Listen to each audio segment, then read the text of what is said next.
கண்ணியத்திற்குரிய பெருமகனார் காயிதே மில்லத் அவர்களுடைய பிறந்த தினம்.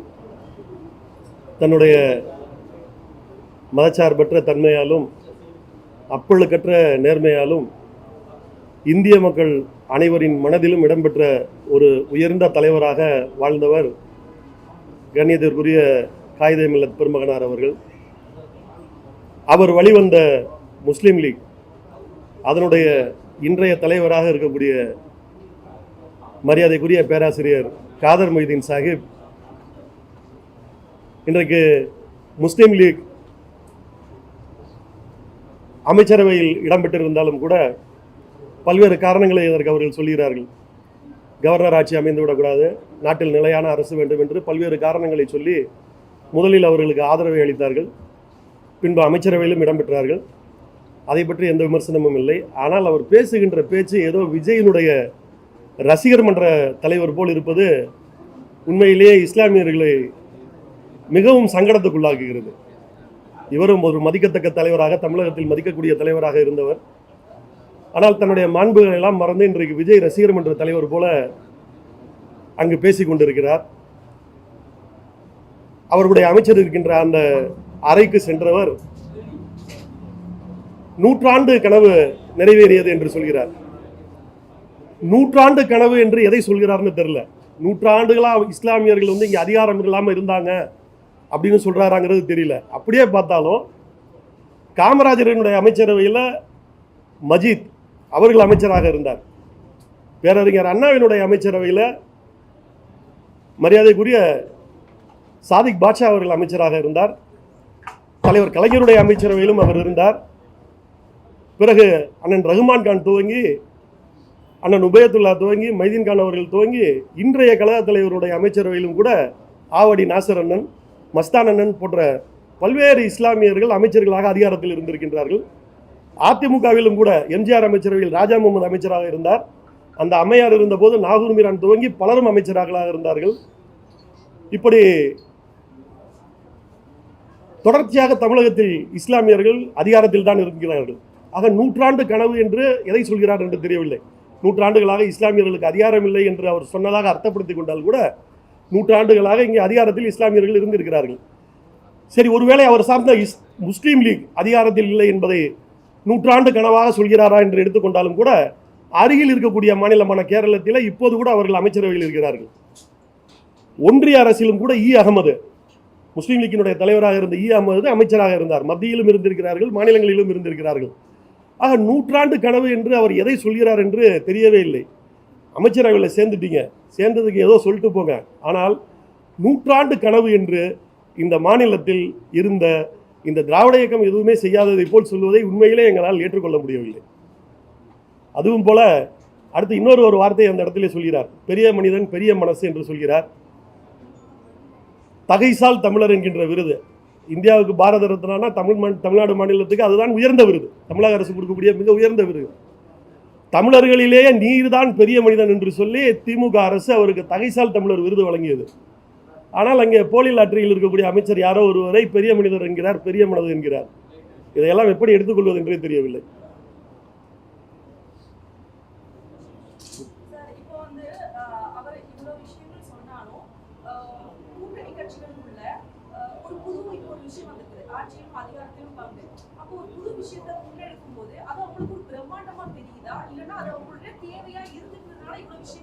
இல்லை, அதாவது என்னன்னு கேட்டிங்கன்னா, தேர்தலுக்கு முன்பே நடிகர் விஜய் சொல்லிட்டாரு, என் கூட கூட்டணியில் வந்து ஆட்சியில் பங்கு உண்டுன்னு சொல்லிட்டாரு. அதிகாரத்தில் பங்கு வேணும், ஆட்சியில் பங்கு வேணும், அதுதான் எங்களுடைய நோக்கம்னு இவர் நினச்சிருந்தா அப்பவே போயிருக்கணும். எங்களை பொறுத்தவரையில் மத்தியில் கூட்டாட்சி, மாநிலத்தில் சுயாட்சிங்கிறத சொல்லிட்டு தான் நம்ம வந்து தேர்தலில் நிற்கிறோம். அப்போ தேர்தலுக்கு முன்பு திமுக தான் வெற்றி பெறும் என்று நிலை இருந்தபோது இவங்களோட இருந்து எப்படியாவது ஜெயிச்சுக்குவோங்கிற அணுகுமுறையில் தான் இங்கே இருந்தாங்களே தவிர இதுதான் நோக்கமாக இருந்தால் முன்னாடியே போயிருந்துருக்கணும். முன்னாடியே போயிருந்திருந்தால் அந்த கேள்விக்கு இடம் இல்லையே. நீங்கள் வாங்கிய ஓட்டு அவர் முதலமைச்சராக வரக்கூடாது என்பதற்காக போட்ட ஓட்டு, அவர் முதலமைச்சராக வரணுங்கிறதுக்காக போட்ட ஓட்டு இல்லை. அப்புறம் எப்படி நீங்கள் அதை நியாயப்படுத்துறீங்க?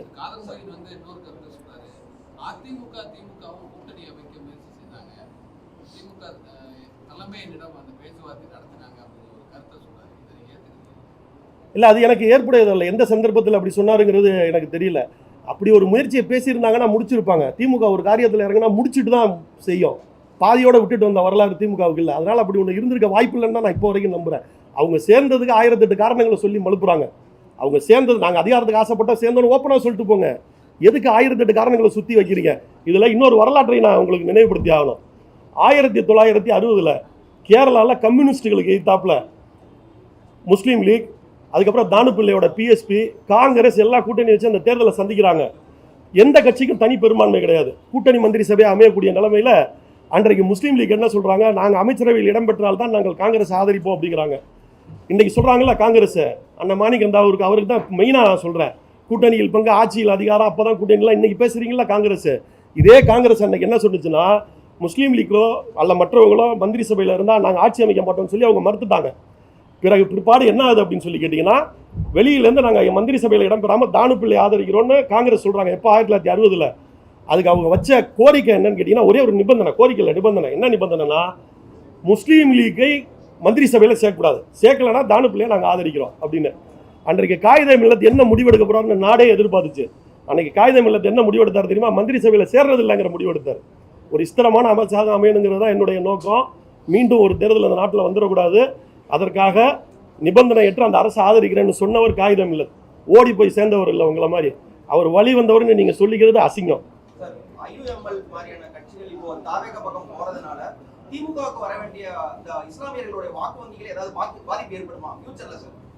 அதாவது அவங்க ஐயுஎம்எல் போயிட்டதுனால இஸ்லாமியர்கள் வாக்கு திமுகவுக்கு பாதிக்கும்.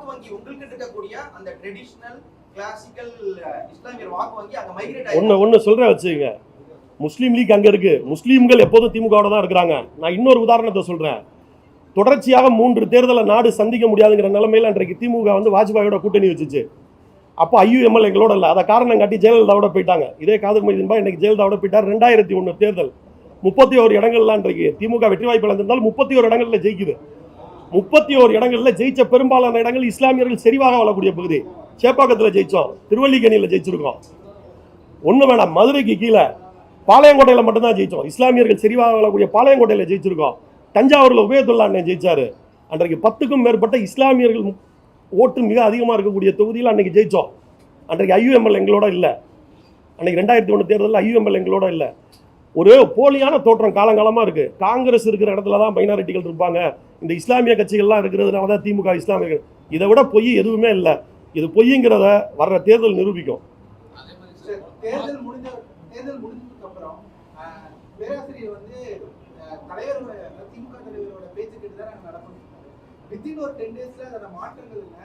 ஏன்னா அவங்க 2 எம்எல்ஏ நடுவிலே நிறைய குழப்பங்கள் இருக்கு. அதாவது ஷாஜகானுக்கும் இப்போ இருக்க மினிஸ்டருக்குமான குழப்பங்கள் இல்லை. அவங்களோட உட்குழப்பத்துக்குள்ள நான் போகல. 10 நாளைக்கு முன்னாடி திமுகவோட அன்றும் இன்றும் இருந்தோம், இன்றும் இருக்கிறோம், என்றும் இருப்பிறோம், இது ஒரு கொள்கை கூட்டணி அப்படிலாம் பேராசிரியர் சொன்னாங்க. இந்த 10 நாளில் என்ன மாற்றன்றதை நீங்கள் கேட்குறீங்க. என்னை பொறுத்தவரை நான் என்ன நினைக்கிறேன்னா, பேராசிரியர் பல சந்தர்ப்பங்களில் சொல்லிக்கிறார். திராவிட முன்னேற்ற கழக தலைவர் அவர் வந்து என்னுடைய சகோதரர் மாதிரி, அவர் என்னுடைய சகோதரர்னு தலைவர் அப்படி தான் சொன்னார். அவர் ஒரு அண்ணன் மாதிரி தான் வச்சுருந்தார். உங்களுக்கெல்லாம் நினைவு இருக்குன்னு நினைக்கிறேன். தலைவர் கலைஞர் மறைவுற்ற பிறகு அவருக்கு ஒரு நினைவேந்தல் கூட்டம் பல்வேறு இடங்களில் பல்வேறு அமைப்பினர் நடத்தினாங்க. அதில் உங்களை மாதிரி ஊடகவியலாளர்கள், பத்திரிகையாளர்கள் நடத்தின அஞ்சலி கூட்டம் திருச்சியில் நடந்துச்சு. அப்போ மேடையில் பத்திரிகையாளர் எல்லாரும் இருக்காங்க. தலைவர் முத வரிசையில் கீழே உட்காந்துருக்குறாங்க. அப்போ ஸ்க்ரீனில் பார்க்குறாங்க, பின்னாடி 6வது வரிசையில் பேராசிரியர் வந்து உட்காந்துருக்கிறாரு. அந்த விழாவுக்கு வந்து 6வது வரிசையில் பேராசிரியர் உட்காந்துருந்த ஸ்க்ரீனில் பார்த்துட்டு தலைவர் எந்திரிச்சு 6வது ரோவுக்கு போய் அவர் கையை பிடிச்சி கூட்டியாந்து பக்கத்தில் உட்கார வச்சார். ஒரு அண்ணன் மாதிரி தான் அவரும் நடத்தினார்.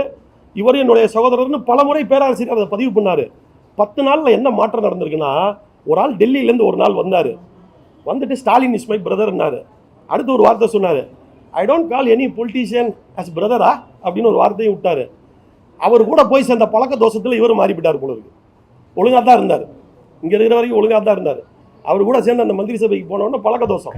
திருப்பரங்குன்ற விவகாரம் ரொம்ப தீவிரமா இருந்துட்டு இருக்கு. அதற்கான ஸ்திரமான ஒரு நிலைப்பாடு தாவேக எடுத்ததில்லை என்ற குற்றச்சாட்டு இருக்கக்கூடிய இந்த நேரத்துல இவங்களுடைய இந்த தாவேகாவுக்கு இவங்க கொடுக்கக்கூடிய அந்த நிபந்தனையற்ற சப்போர்ட் எதை காட்டுது சார்? அதையும் சொல்றேன் கேளுங்க. அதாவது திருப்பரங்குன்றத்தை பொறுத்தவரை ஒரு ஜட்ஜ்மெண்ட் நீதியரசர் ஜிஆர் சாமிநாதனோட அமர்வு கொடுக்குது. அடுத்து என்ன சொல்றாங்க, இதை நீங்க அமுல்படுத்தலை அப்படின்னா நீதிமன்ற அவமதிப்பை சந்திக்க வேண்டியிருக்குன்னு சொல்றாங்க. அப்போ திமுக அரசு சொன்ன பதில் உங்களுக்கெல்லாம் நினைவு இருக்கேன், we are ready to face the consequences. நீதிமன்ற அவமதிப்பை நீங்கள் சந்திப்பீர்கள் என்று ஜிஆர் சாமிநாதனுடைய அமர்வு சொன்ன போது we are ready to face the consequences என்று சொன்ன அரசு திமுக அரசு. அது தில்லு, அது தைரியம். ஆனால் இன்றைக்கு கரெக்டாக பக்ரீத் பண்டிகைக்கு ஒரு நாளைக்கு முன்னாடி மாடுகளை வெட்டக்கூடாது அப்படின்னு சொல்லி ஒரு உத்தரவு இதே நீதியரசர் ஜிஆர் சாமிநாதன் தான் வருது. வந்தவொடனே இந்த அரசு ஓடி போய் தடுக்குது. இந்த அரசில் நீங்கள் அமைச்சரவையில் இருக்கிறீங்க, இது வரைக்கும் உங்ககிட்டேருந்து எந்த கண்டனமோ எந்த பதிலோ எதுவுமே கிடையாது. இதே முஸ்லீம் லீக்குகிட்டேருந்து எந்த பதிலும் கிடையாது. பெரிய மனுஷன் சொல்கிறீங்களே, அந்த பெரிய மனுஷனை பற்றின எந்த கண்டனமோ எந்த அறிக்கையோ எதுவுமே அவங்க தரப்புலேருந்து கிடையாது. மந்திரி சபையில் இடம்பெற்றிருக்கிறாங்க. நாளைக்கு வரலாறு உங்களை பலிக்கும். முஸ்லீம் லீக் இருந்த அமைச்சரவை குரானுக்கு மாடு பலியிடுவதை தடுக்க வேண்டும் என்று கோர்ட்டு சொன்னபோது அதற்கு பணிந்த அரசில் அமைச்சர்களாக இருந்தவர் என்று நாளைக்கு வரலாறு உங்களை காரி தூக்கும். ரெடியாக வச்சுக்கோங்க. முடிச்சார கேளுங்க. அப்படியே அந்த அதுக்கப்புறம் பார்த்தீங்கன்னாலும் கூட இந்த கோர்ட்டில் போய் இந்த அரசாங்கம் சொல்லுது, நாங்கள் உரிய பாதுகாப்பெல்லாம் கொடுத்து வச்சுட்டோம் அப்படின்னு சொல்லி ரிட்டனாக போய் சொல்கிறாங்க. நீங்கள் கொடுத்த ஜட்ஜ்மெண்ட்டுக்கு நாங்கள் ஒபே பண்ணிட்டோம் ரிட்டனாக சொல்கிறாங்க. ஏதோ இஸ்லாமியர்கள் மாடு பலி கொடுக்குறதோட நிற்க போகிறது இல்லை. பல்வேறு சிறு தெய்வ வழிபாடுகள் கிராம கோயில்களில் இன்றைக்கும் ஆடு மாடு பலி கொடுக்குறது இருக்குது. இன்றைக்கு இங்கே வந்து கிடைக்கிறது நாளைக்கு அங்கேயும் வந்து கிடைக்கும். மாடு வெட்டுறதுதான் ஒரு இஷ்யூ கிடையாது தமிழ்நாட்டுல. நாட்டுல பல்வேறு விஷயம் இருக்குது, பெரிய பிரச்சனைகள்லாம் இருக்குது. இதெல்லாம் ஒரு பிரச்சனை கிடையாது, இதை பொறுத்து பேச வேண்டிய அவசியம் கிடையாதுன்னு சொல்லி கிறிஸ்டோபர் திலக் சொல்றாரு. வேற என்ன சொல்லுவார் அவரு? வேற என்ன சொல்லுவார்? நெஞ்சில தைரியமும் நெஞ்சில வீரமும் இருந்தால் எடுத்து சொல்லுவார். கோலைங்க வேற என்ன சொல்லுவாங்க? அதை தான் சொல்லுவாங்க. வேணா அவர் சொந்த ஒரு கன்னியாகுமரி மாவட்டம் தானே, அங்கே இருக்கக்கூடிய கிறிஸ்தவர்கள்ட்ட நாளிலேருந்து நீங்கள் பீஃப் திங்கக்கூடாதுன்னு சொல்லி பாருங்களேன். அங்கே காங்கிரஸ் ஜெயிக்குதான்னு நான் பார்க்குறேன். ஏற்கனவே திரையிட்டது, இப்போ திரையிடலை, நிறுத்தி வைக்கிறாங்க. அதை அரசே தடை செய்யுது. அதான் நான் பேச வேண்டியது நீங்களே பேசுறீங்க. ரொம்ப நன்றி. ஏன்னா அரசே தடை செய்யுது, அதை எதிர்த்து இந்த முஸ்லீம் லீக் கேள்வி கேட்கல. தடை தான் செய்யுது. பல்வேறு இடங்களில் திரையிடப்பட்ட ஒன்று, புதுசு கிடையாது. போன ஆட்சியில் எல்லா இடத்துலையும் திரையிடப்பட்ட ஒன்று இந்த முறை தடை செய்யப்படுது. அதை உங்களால் கேள்வி கேட்க முடியலையே. கொளத்தூர் தொகுதியில் திமுக தலைவர் தோல்வி அடைந்ததுக்கு பலரும் வருத்தம் தெரிவிச்சிருக்காங்க.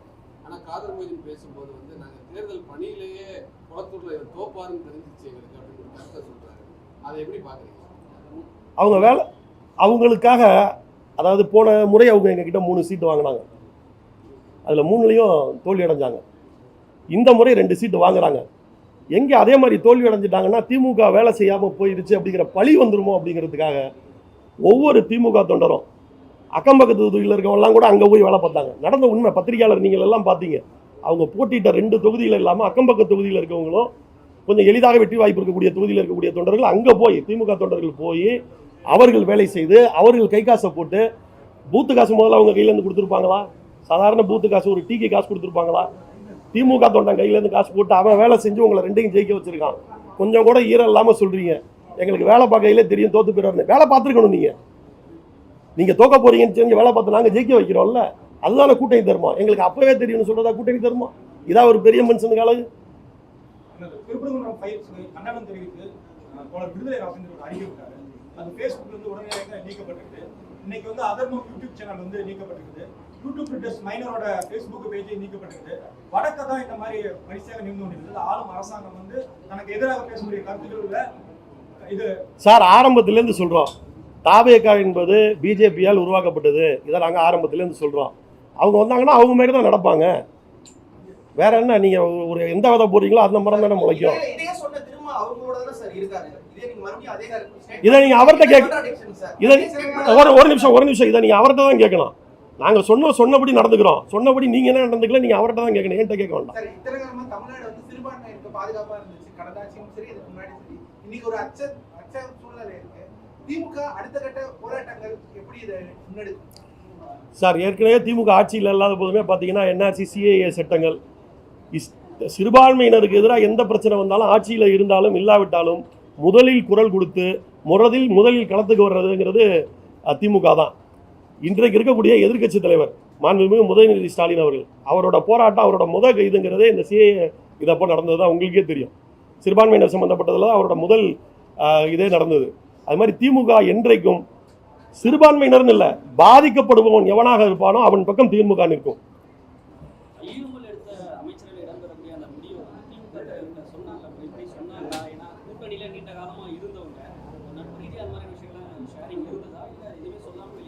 சொன்ன மாதிரி தெரியல. ஆனால் அவங்க என்ன சொல்கிறாங்கன்னா, நாங்கள் அங்கே போகிறோம், ஆதரவு கொடுக்குறோம், நாங்கள் கூட்டணியில் இருக்கிறோம், நாங்கள் போகிறோம், ஆதரவு இருக்கோம், அமைச்சரவையில் இருக்கோம், ஆனால் கூட்டணியாக அங்கே இருக்கிறோம், கொள்கை ரீதியாக அங்கே இருக்கோம்லாம் டைலாக் விட்டாங்க. இன்றைக்கு பிரவீன் சக்கரவர்த்தி இந்த கூட்டணிக்கு ஒரு பேர் ஏதோ வச்சிருக்காரு, சமூக நீதி முற்போக்கு கூட்டணி, ஏதோ ஒன்று ட்விட் போட்டிருக்காரு, வரையில் பார்த்தேன். தமிழ்நாடு சோசியல் ஜஸ்டிஸ் ப்ராக்ரெசிவ் அலை, தமிழ்நாடு சமூக நீதி முற்போக்கு கூட்டணின்னு ஒரு பேர் வச்சிருக்கிறாரு. இப்போ எதிர்த்து யாராவது சொல்லியிருக்கணும்ல, உங்கள் மந்திரி சபையில் இருக்க உங்களை ஆதரிக்கிறோம், கூட்டணியில் நாங்கள் அங்கே தான் இருக்கோம், அப்படி தான் நாங்கள் ஏற்கனவே சொல்லணும்னு யாரும் வாயை திறக்கலையே. இல்லை, அவர் சொல்லியிருக்காரு, அவங்க தான் மந்திரி சபையில் இடம் பெறலையே, அவங்க தெளிவாக இருக்காங்க. நான் இந்த ஆட்சிக்கு போனவங்களை மட்டும் தான் கேட்குறேன். ஐயுஎம்எலை நோக்கி தான் என்னுடைய கேள்வி. சார், இந்தியா கூட்டணியிலிருந்து திமுக விலகி நிற்கிறதுன்றது இந்திய அளவில் வந்து பாஜக எதிர்ப்பு, அந்த விஷயத்துல எப்படி அது சரியா இருக்கும் பல பேர் விமர்சிக்கிறாங்க. உள்ள இருந்து விமர்சிக்கிறது, உள்ள இருந்து காங்கிரஸ் முரண்பாடு இருந்தா அதை பேசுறது தானே சரியா இருக்கும். வெளியில வந்தா அது வந்து இலகுவாக்குறது தானே. சார், உள்ள இருந்துன்னா காங்கிரஸ் தான் உள்ள இருந்து பேசிருக்கணும். அவங்க தானே தடார்னு வெளியில ஓடினாங்க. நம்ம ஒன்றும் துரத்தி இல்லையே. ஓடி போனது யாரு? இது துரத்தி விட்டதா ஓடி போனதா? நீங்க பதில் சொல்லுங்க. காங்கிரஸ் போனது துரத்தி விட்டதா இல்ல ஓடி போனதா? தொடர்ச்சியான கேள்விகள் ஏன் கூட்டணி கட்சிகளுக்கு மட்டும் வருது சார்? தாவேகா மீது வர வேண்டிய விமர்சனம் கம்மியாகவும் தாவேகாவை ஆதரிக்கக்கூடிய கூட்டணி கட்சிகள் மேல் மட்டும் திமுகவுடைய விமர்சனம் அதிகமா இருக்க மாதிரியான ஒரு இமேஜ் இருக்கிறது ஏன் சார்? சார், அவங்க வாங்கின ஓட்டெல்லாம் அந்த ஆட்சி வரக்கூடாதுங்கிறதுக்காக வாங்கின ஓட்டு. நீங்க தாவேகா கேட்கலாம் சார், ஆனா ஏன் அவங்களோட கூட்டணிக்கு சப்போர்ட் பண்றவங்கள மட்டும் இத குறி வச்சு கேள்வி கேட்கிற மாதிரியான ஒரு இமேஜ் ஏன் சார் வருது? அதாவது அந்த அவங்கள பொறுத்தளவுல தலைவர் தெளிவா சொல்லியிருக்காரு, உங்களுக்கு உரிய நாட்களை தருவோம், எல்லாத்தையும் கத்துட்டு அப்புறம் பண்ணிக்கலான்றது சொல்லியாச்சு. எங்க கூட இருந்து எங்களுக்கு துரோகம் செஞ்சவங்களா நாங்க கேள்வி கேட்க முடியும்.